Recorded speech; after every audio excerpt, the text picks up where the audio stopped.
Star plus के लोकप्रिय धारावाहिक झनक की कहानी इस वक्त बहुत भावनात्मक मोड़ पर पहुंच गई है। एपिसोड की शुरुआत होती है एक बेहद गहरे और भावुक माहौल से, जहां रिश्तों की उलझने और भावनाओं की तीव्रता दर्शकों को बांधे रखती है। झनक की मां के श्राद्ध का समय है और यह पल झनक के जीवन में बेहद दुखदायी साबित हो रहा है। वह अपनी मां को खो चुकी है और उसे यह भी बताया गया कि उसके पिता अब इस दुनिया में नहीं रहे। इस गहरे आघात से उसका दिल पूरी तरह टूट चुका है और वह खुद को बेहद अकेला महसूस करती है।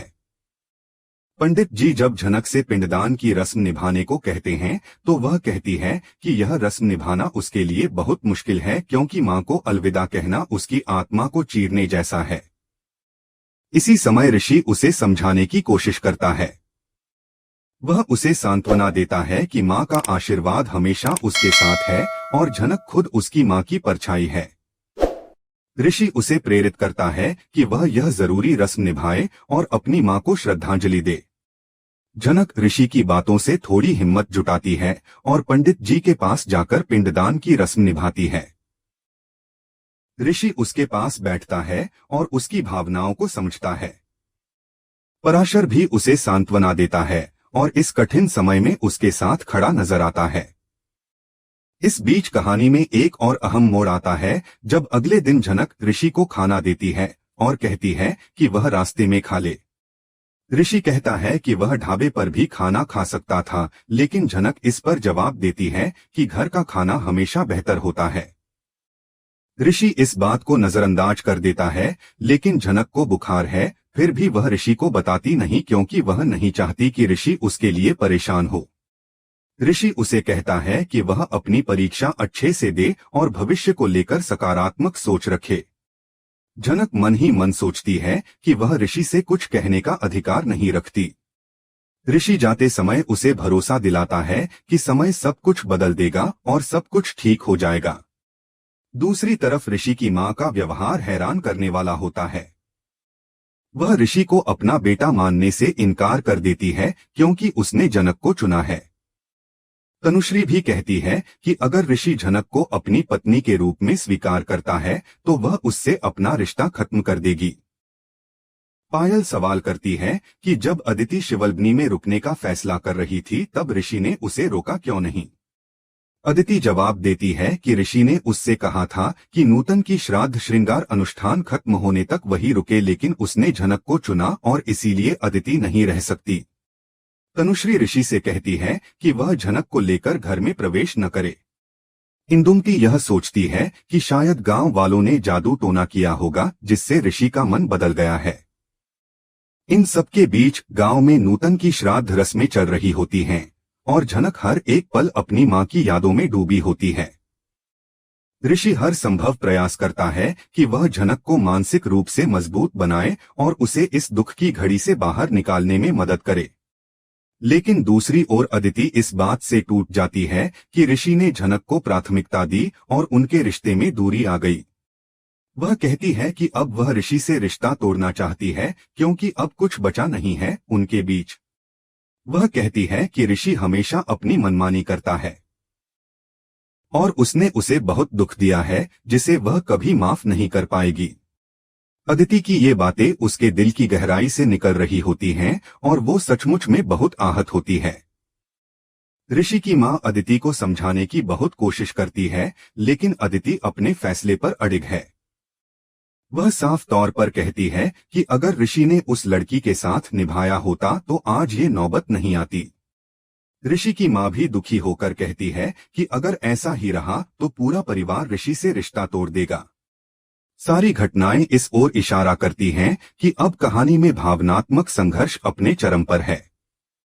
एक तरफ पारिवारिक प्रतिष्ठा, सामाजिक सम्मान और रिश्तों की मर्यादा का सवाल है, तो दूसरी ओर व्यक्तिगत भावनाएं, न्याय और प्यार की लड़ाई है। झनक जहां अपनी मां को खोने के बाद अंदर से टूट चुकी है, वहीं ऋषि उसे हर हाल में संबल देने की कोशिश करता है, लेकिन इस कोशिश की कीमत उसे अपने परिवार और पुराने रिश्तों के विरोध के रूप में चुकानी पड़ रही है। वहीं अदिति का टूटना, तनुश्री का विरोध और इंदुमती का संदेह और मिलकर यह दर्शाते हैं कि ऋषि और झनक के लिए आगे का रास्ता आसान नहीं होगा। पर वहीं दूसरी ओर यह भी दिखाया गया है कि झनक अब धीरे धीरे खुद को संभालने की कोशिश कर रही है और उसके अंदर आगे बढ़ने की एक नई शक्ति जन्म ले रही है। झनक जब रात को अकेली बैठी होती है तो वह बहुत सारी पुरानी बातें याद करती है, खासकर अपनी माँ से जुड़ी हुई बातें। उसे हर पल उनकी कमी महसूस होती है। उसे लगता है कि माँ के बिना उसका जीवन अधूरा है और वह इस खालीपन से जूझ नहीं पा रही है। वहीं ऋषि भी अपने हिस्से की परेशानियों से लड़ रहा है। झनक को जब वह खाना देने की कोशिश करता है तो वह मना कर देती है और ऋषि कहता है कि वह रास्ते में खा लेगा। झनक यह सब देख भावनात्मक रूप से टूट जाती है और खुद से लड़ते हुए अकेले में रोने लगती है। इस पूरे एपिसोड में भावनाएं, रिश्तों की गहराई, परिवार की उलझनें और व्यक्तिगत संघर्ष बखूबी उभरकर सामने आते हैं। झनक का यह भाग दर्शकों को न केवल एक भावनात्मक यात्रा पर ले जाता है, बल्कि यह भी दिखाता है कि सच्चे रिश्ते समय की कसौटी पर कैसे खरे उतरते हैं और प्रेम तथा जिम्मेदारी के बीच संतुलन बनाना कितना कठिन होता है। अदिति का मन अब पूरी तरह से टूट चुका है। वह गुस्से और दुख से भरी हुई कहती है कि अगर ऋषि इस घर में झनक को बहू बनाकर ले आता है तो वह कुछ भी नहीं कर सकती। लेकिन वह यह भी साफ कह देती है कि यह सब कभी नहीं होना चाहिए था और अगर ऐसा होता है तो फिर वह इस घर में एक पल भी नहीं रुक सकती। उसका आत्मसम्मान अब उसे और समझौता करने की इजाजत नहीं देता। वह कहती है कि वह अब और इंतजार नहीं कर सकती कि कोई उसे पत्नी के रूप में स्वीकारे या न करे, इसलिए वह घर छोड़कर जा रही है। उसकी आंखों में आंसू हैं, वह अंदर से टूटी हुई है लेकिन मजबूत बनने की कोशिश कर रही है। अदिति कहती है कि ऋषि ने उसके साथ बहुत गलत किया है, उसे ऐसा नहीं करना चाहिए था और वह उसे जिंदगी में कभी माफ नहीं करेगी।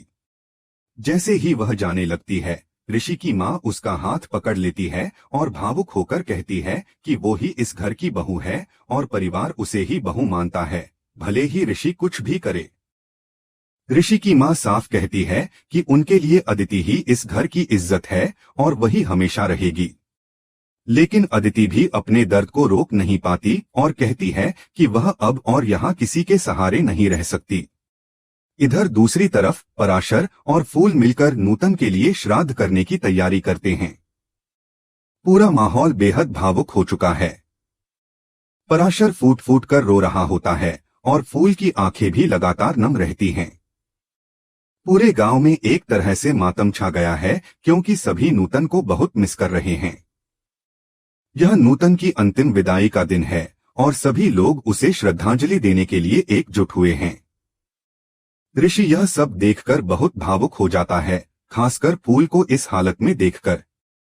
वह फूल को दिलासा देता है और कहता है कि तुम्हारी माँ ने जाते जाते मुझसे एक वादा लिया था और एक मरते हुए इंसान कभी झूठ नहीं बोलता, इसलिए अब से वह फूल का हमेशा साथ देगा। वह उसे यकीन दिलाता है कि वह कभी भी उसका साथ नहीं छोड़ेगा, चाहे कुछ भी हो जाए। फूल, जो पहले श्राद्ध में शामिल नहीं होना चाहती थी, ऋषि के समझाने और पराशर के समर्थन से हिम्मत जुटाकर पिंडदान करती है। इस पल में ऋषि का व्यवहार ऐसा होता है कि साफ झलकने लगता है कि वह अब फूल के लिए कुछ महसूस करने लगा है।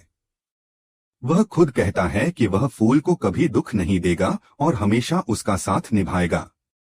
फूल की आंखों से बहते आंसुओं को देखकर ऋषि का दिल भी भर आता है। वह कहता है कि जो कुछ भी हुआ, अब वह सब बदल जाएगा और वह फूल की जिंदगी को बेहतर बनाने के लिए हर संभव कोशिश करेगा। जाते समय ऋषि के लिए फूल अपने हाथों से नाश्ता बनाती है। जब वह ऋषि को देने जाती है तो ऋषि पहले मना कर देता है, लेकिन जब फूल उसे बताती है कि यह उसने अपने हाथों से बनाया है और उसकी अम्मा कहा करती थी कि घर से कोई भी व्यक्ति खाली पेट नहीं जाना चाहिए, तो ऋषि भावुक हो जाता है और खाना स्वीकार कर लेता है। फूल यह भी बताती है कि पापा जी बाहर से ब्रेड लाए थे क्योंकि उन्हें लगा कि ऋषि बाहर का खाना पसंद करता है, इसलिए खास उनके लिए लाया गया है। ऋषि मुस्कुराता है और कहता है कि वह सब ठीक है, लेकिन फिर फूल से पूछता है कि उसकी तबीयत तो ठीक है ना। फूल कहती है कि हाँ, अब सब ठीक है, और ऋषि को सलाह देती है कि वह ध्यान से पढ़ाई करे ताकि उसका रिजल्ट अच्छा आए और उसे अच्छे कॉलेज में दाखिला मिल सके। ऋषि फूल को कुछ पैसे देना चाहता है, लेकिन फूल इनकार कर देती है। वह कहती है कि वह किस हक से उसके पैसे ले। ऋषि उसे समझाता है कि वह इन पैसों को उधार समझे, जब कभी कुछ बन जाना तब लौटा देना, इसमें कोई बड़ी बात नहीं है। फूल को यह बात थोड़ी अजीब लगती है। वह सोचने लगती है कि आजकल ऋषि उसके प्रति इतनी सहानुभूति क्यों जता रहा है। वह महसूस करती है कि शायद ऋषि उसके लिए कुछ महसूस करने लगा है। ऋषि की हर बात, उसका हर इशारा अब फूल के दिल में कुछ कुछ कर जाता है। वह सोचती है कि शायद वह भी ऋषि से धीरे धीरे प्यार करने लगी है, लेकिन अंदर से वह डरती भी है क्योंकि वह नहीं जानती कि यह रिश्ता किस दिशा में जाएगा। ऋषि का भी दिल कहीं ना कहीं अब फूल से जुड़ चुका है। उसे फूल को छोड़कर जाने का मन नहीं करता, लेकिन हालात उसे मजबूर कर देते हैं। वह चाहता है कि फूल हंसती रहे, खुश रहे और आगे बढ़े। वहीं फूल भी यह सब महसूस करती है और सोचती है कि क्यों उसका मन रो रहा है, क्यों ऐसा लग रहा है कि वह कुछ खोने वाली है। उसे लगता है कि यह रिश्ता कुछ खास है, लेकिन फिर भी वह अपने दिल की बात को खुद से भी छुपा लेती है। इस पूरे घटनाक्रम में एक तरफ अदिति के टूटे हुए सपने हैं, उसकी पीड़ा और आक्रोश है, तो दूसरी ओर फूल की मासूमियत, उसकी सहनशीलता और ऋषि का उसके लिए जागता हुआ प्यार है। पराशर, इंदुमती और बाकी परिवार भी इन सब रिश्तों की उलझनों के बीच अपने अपने निर्णयों और विचारों से कहानी को एक नई दिशा दे रहे हैं। हर चरित्र एक नई परत खोल रहा है। कहीं त्याग है, कहीं प्रेम है, कहीं आत्मसम्मान की लड़ाई है और कहीं मन की बेबसी। जनक की यह कहानी अब एक ऐसे मोड़ पर पहुंच चुकी है जहां भावनाएं, रिश्ते और भविष्य की राहें टकरा रही हैं। अब देखना यह होगा कि ऋषि का दिल किस ओर जाएगा। अदिति की नाराजगी और पुराने रिश्तों की डोर खींचेगी या फूल की मासूम मुस्कान और सच्चा प्यार उसे एक नई दिशा में ले जाएगा। क्या जनक की जिंदगी में स्थिरता आएगी? क्या अदिति ऋषि को माफ कर पाएगी? और क्या फूल का दिल जो धीरे धीरे ऋषि के लिए धड़कने लगा है, उसे कभी मुकाम मिलेगा? यही सवाल अब इस कहानी की अगली कड़ी का इंतजार करवा रहे हैं।